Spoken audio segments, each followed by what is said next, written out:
And you don't really know that you're doing that until the rug gets pulled under from you, until things like they don't start falling into place. Because we assume that when God tells us to do something, that it's going to look a certain way and that it's going to be rainbows and sunshines and flowers at the end of it. But he might have told us to do it for a completely different reason. You have no idea what the bigger picture is.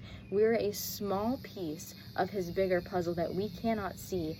And if we can't learn to trust him and understand that the kingdom at large is more important, what if everything I've gone through is solely just for me to reach more people? And that's it. What if I do nothing but suffer in this lifetime so that I can relate to as many people as possible? What if nothing works out for me? Am I going to give up my faith? Am I going to stop loving God? Is God still not good? No, this is temporary. That means my hope has been in earthly, worldly things. We have to have the mentality that Shadrach, Meshach, and Abednego had when they went into the fire.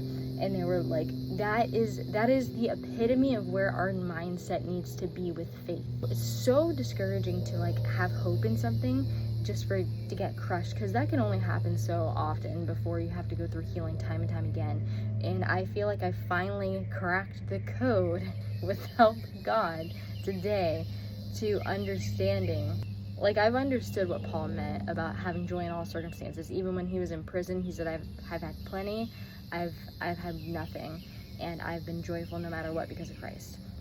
And I've understood what that meant, and I have actually been there before, but I am getting down to the revelation of how to stay there now. And I am very, very grateful, and I pray that I hold on to this for as long as I possibly can. I pray I hold on to this without wavering forever, and I pray that for you as well. Shadrach, Meshach, and Abednego. We need to be having the faith like them in their mindset, because they said, hey, guess what? You're going to send me into the furnace, because they were obedient. They refused to worship this idol. They only worshiped God. They could not bow. They were convicted. They're like, we can't do this. Even if everybody else is doing it, even if it's against the law, we can't do it. So they accepted their fate was death. They were thrown into the furnace. They didn't really know. They had faith God could save them and would, but they also knew that it may not happen. Technically, we don't really know.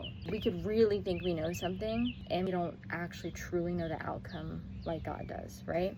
That is probably one of the hardest parts of following Jesus, and also hearing his voice too, honestly.